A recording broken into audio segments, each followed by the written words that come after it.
kasih kesempatan yang telah diberikan kepada saya untuk menyampaikan beberapa hal di depan ini. Namun sebelumnya yang kita hormati Dewan Juri yang ada di depan kita pada saat ini, yang saya hormati seluruh Bapak Ibu dosen yang telah berkesempatan hadir pada hari ini, dan yang saya banggakan seluruh teman-teman mahasiswa-mahasiswi Sekolah Tinggi Teologi Anugerah Misi Nias Barat. Salam sejahtera buat kita semua. Shalom. Shalom. Sekali lagi shalom. Shalom. Terima kasih. Kita bersyukur kepada Tuhan kalau pada hari ini kita bisa menyaksikan bersama kegiatan ini. Itu semua karena anugerah yang dari Tuhan.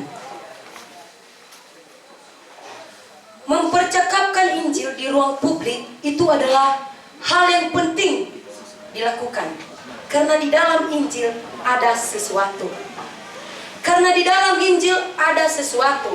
Saya memberikan tema pada hari ini yaitu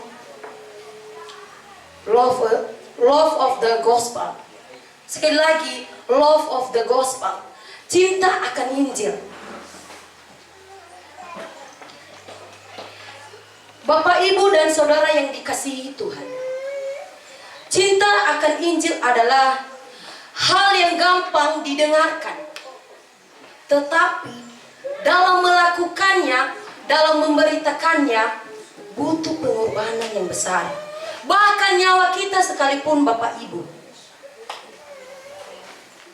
Banyak pemuda-pemudi di luar sana, generasi muda, yang tidak mengenal sama sekali Injil. Dan bahkan mereka menganggap bahwa Injil itu tidak penting, bahwa Injil itu tidak penting untuk diketahui dan menghidupinya.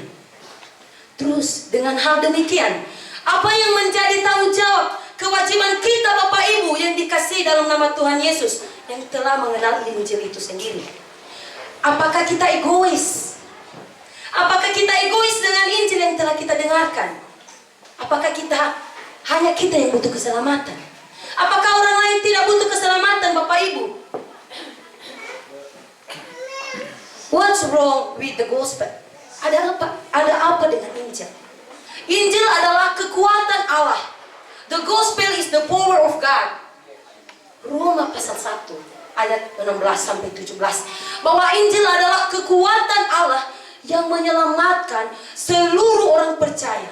Yang percaya, yang mengimani Injil itu sendiri.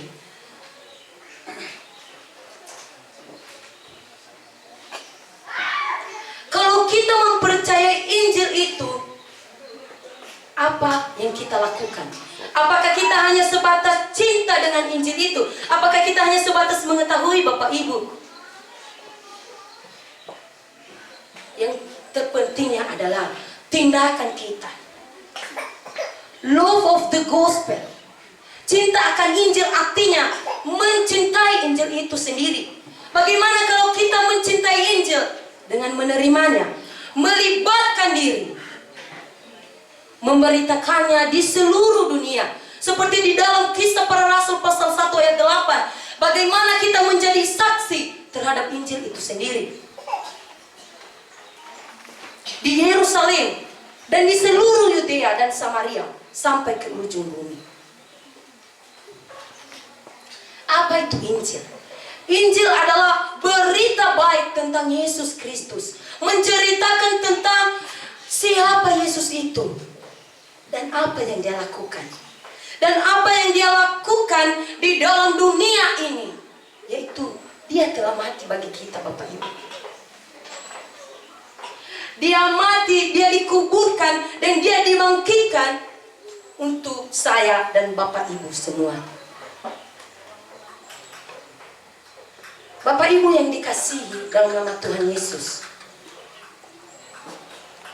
bagi siapa yang percaya terhadap Injil itu akan mendapat kehidupan yang kekal, akan mendapat mahkota yang Tuhan telah janjikan kepada kita. Ada 3 hal yang saya bagikan kepada kita pada hari ini tentang mengapa harus cinta dengan Injil. Mengapa ada cinta dengan Injil? Pertama, Injil itu menyelamatkan.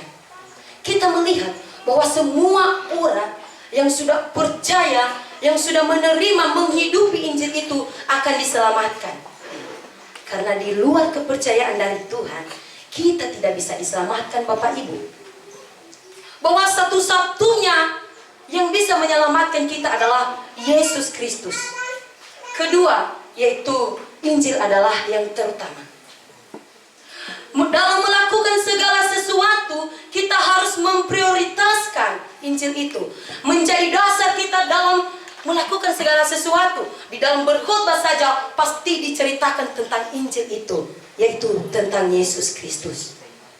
Ketiga, yaitu Injil itu adalah pusat dari Alkitab, yaitu di mana dalam kitab suci menceritakan tentang kematian dan kebangkitan Yesus Kristus.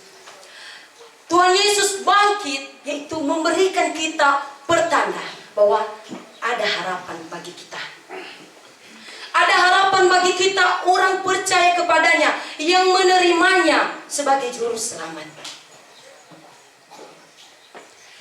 Dan Tuhan Yesus Kristus dibangkitkan membantu kita untuk mengerti bahwa dia hidup dan dibangkitkan itu sebagai penyelamat kita. Dan dia adalah satu-satunya raja kita yang menyelamatkan kita dari belenggu dosa.